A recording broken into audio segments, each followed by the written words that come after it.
It's time now for the political analysis of Fromm and Fuller. Al Fromm, former political advisor to President Bill Clinton, and Craig Fuller, former political advisor to both President Ronald Reagan and George H.W. Bush. Good afternoon, all.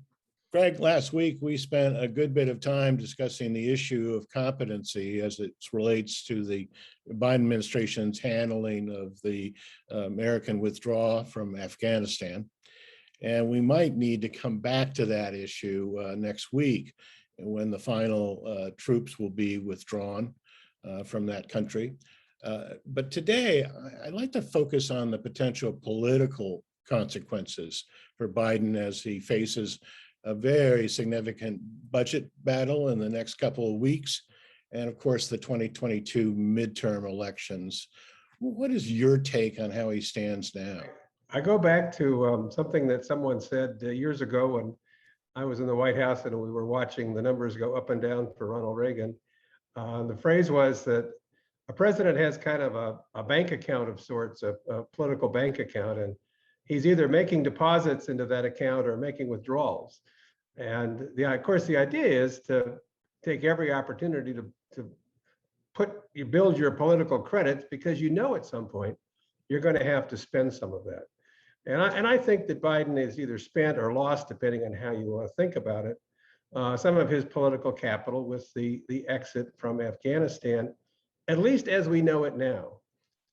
The numbers that suggest that 70,000 people have been airlifted, that there are probably fewer than 4,000 Americans who want to come home still there, are all, I think, trending a little more positive than perhaps what we were seeing a week ago. And I think you wisely point out, let's see where things stand a week from now.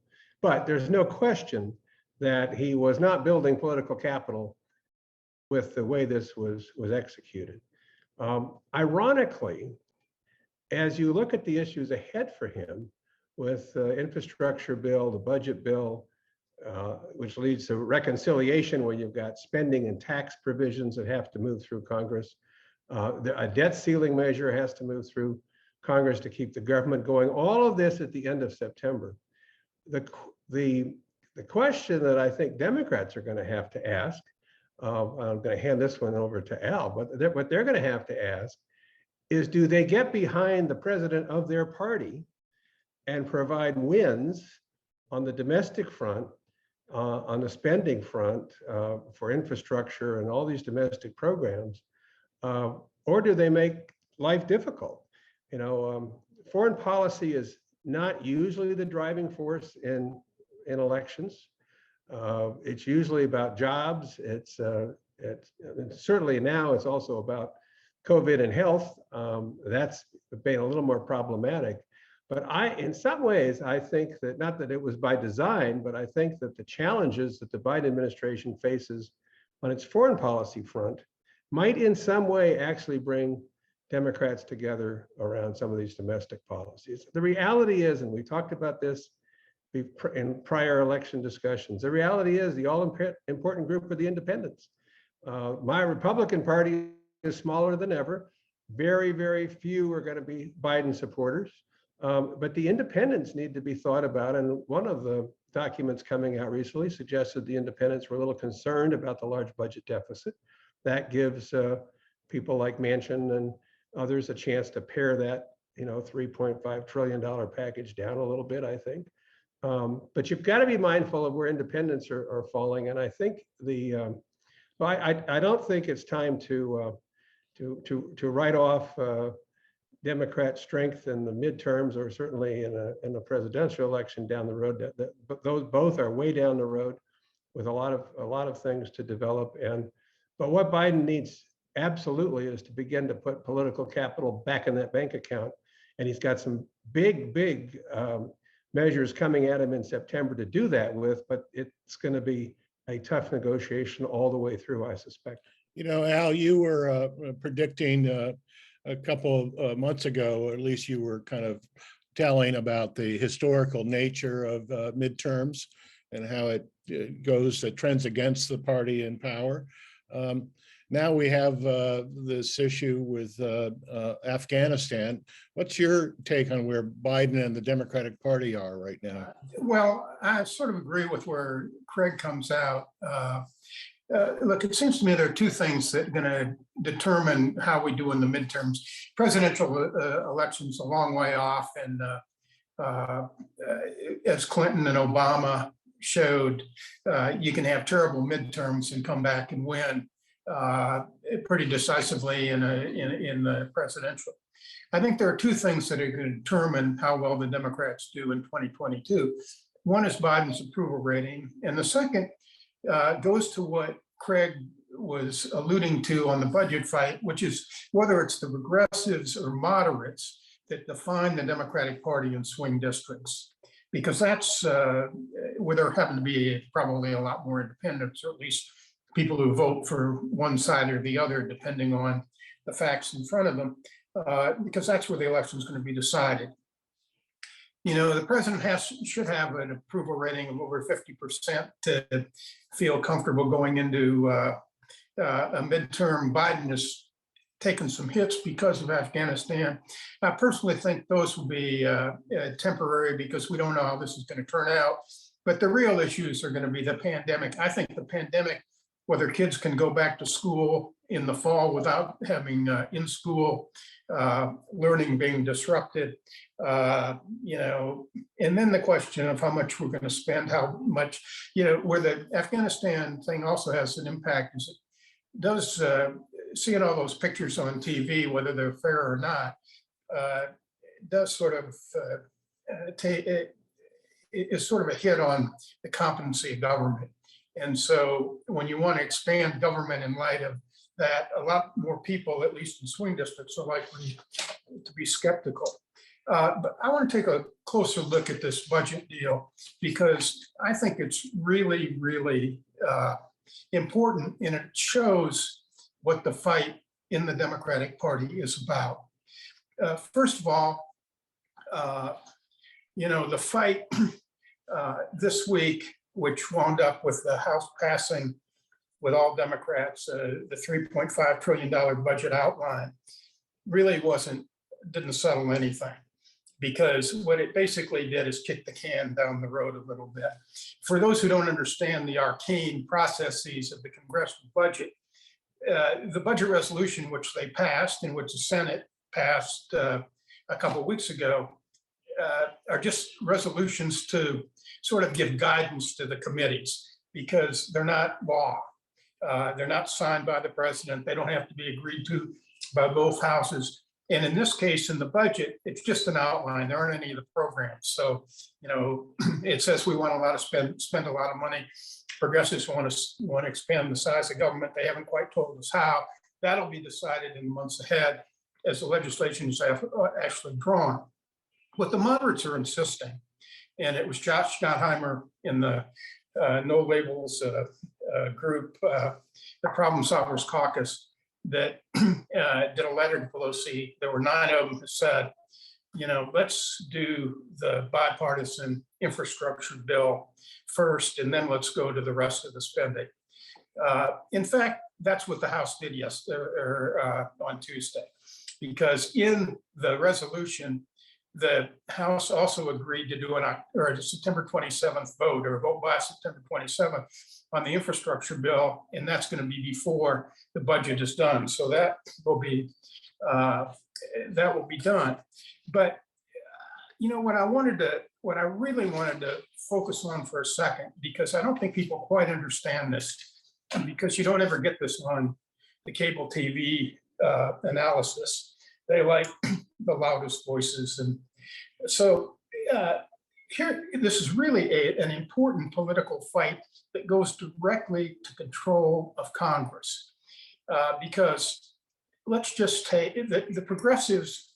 Almost all of them represent districts that are so overwhelmingly Democratic that no matter what they say, no matter what they do, even in a Republican landslide, they're going to get reelected.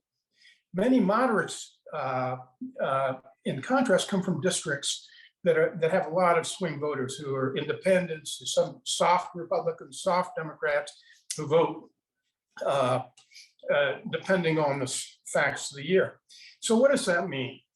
The Cook report puts out an annual report they call the Partisan Voter Index, which looks at every district in the country, all 435, and says, are these overwhelmingly Democratic, overwhelmingly Republican? The head of the Progressive Caucus, Congressman Jay Paul, comes from a district that has a 32-point Democratic majority. I mean, she could be dead for a century and probably get reelected in that district. AOC and all the members of the squad come from districts that at least have a 25-point Democratic majority. It doesn't, they can be for defunding the police, it doesn't matter. They can be for socialism, they can be for whatever they want, and they're going to get reelected. Now, let's take Josh Gottheimer, who wrote the letter saying we need to do infrastructure first before we go to all this other spending. He comes from a district that has a slight Republican majority. So he's bucking the tide. He can't afford to lose independent votes. Of the 8 other people who signed that letter, 2 of them also come from Republican districts, and 6 others come from districts that have a Democratic majority of 5 points or less. In other words, they're the swing districts. Bernie Sanders, who drew the budget up in the Senate, I haven't heard this talked about. Chuck Todd, when he discusses the NBC Wall Street Journal poll, says it talks about every other finding in there, except that Bernie Sanders is viewed as the politician in America who is most out of the mainstream of anybody they polled. Now, so for the Democrats, for the moderate Democrats, the issue is that we want to be defined by people who can say anything or out of the mainstream, who say things that drive our voters into the Republican camp or not. That's what it's about.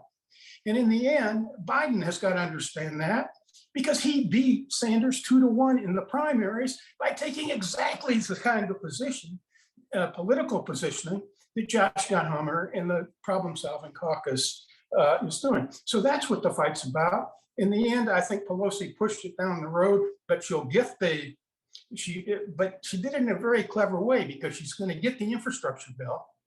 And if some of the progressives say we're not going to vote for it, they probably have enough Republicans to cover that and pass it. Biden will sign that into a law, and then they'll go and debate how much they really want to expand the government.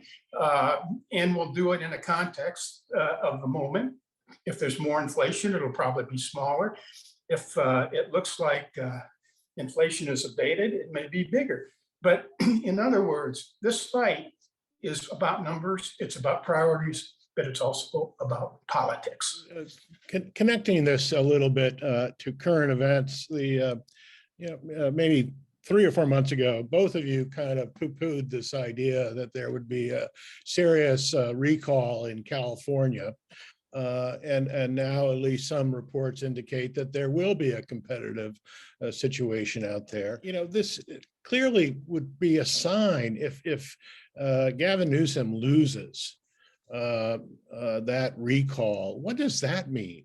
What it really means is Democrats are asleep at the switch if that happens. I was in touch with Gavin last week, and he understands it's a big fight because he's running with a very good approval rating in the high 50s. He's got he's viewed as positive by 3-2, I think 60-40 on COVID, which is the big issue out there. And likely voters, it's almost a dead heat. And what it means is that Democrats aren't paying any attention. And so that's one thing it means. But what I also, I'm trying to remember, I read a column last night in the Post about this, and how, I guess it was maybe David Von Drehle, about how this recall petition and the recall process, which is a outgrowth of the old progressive era of direct democracy, really does undermine elections. I mean, here you have Newsom, who was elected in a landslide in 2018. If it goes to a regular election, he's likely to be elected in a pretty substantial landslide again next year. But sort of by this sneaking in this recall where people aren't paying attention, it's possible he'll be recalled. I don't think it's going to be the case, but it'll also show that Democrats, if they want to have a continuing majority, have got to work even in states where they have a large voter preference. Craig, that's to you as well. I'm from California, but it's changed so much. It's hard to know just what it might mean. I do think that the governor never would have gotten there if the voters weren't somewhat or considerably dissatisfied, or at least a large number of them. And I think they're registering. The only way they have to register that dissatisfaction with what's happening in the state is through this process. It still seems to me hard to imagine that he would be removed as governor. I'll tie that though together with this question of infrastructure by saying that one of the things that I do presume there'll be an infrastructure bill passed out of Washington, and that will begin to put money out in the states around the country and into projects, these so-called shovel-ready projects at times. I think it'll move fairly quickly, and I do think that will be a help for midterm elections, probably for incumbents across the board more than anything. But I think that probably does help the Democrats. The other development, and then I'll close, the other development in the last few days was the Biden administration's FDA approving the Pfizer vaccine. Moderna and Johnson & Johnson, as I've heard from Fauci anyway, suggest there are soon to follow. But that does change the ballgame in many ways. It does allow people now to require a vaccine that's been officially approved. It takes away hopefully the doubt of some of those who haven't been vaccinated. And I even saw today that you're now beginning to get health insurance bills increasing for those who haven't gotten vaccinated. So the whole process of incentivizing people to get vaccinated, I think, is greater. And I think if that's the case, as we go into early 2022, it reduces, as Al quite rightfully said, one of the big issues that we face in this country, and that's the COVID pandemic. Craig, you got the last word. Thank you so much. Craig Fuller, Al Fromm. We'll see you next week.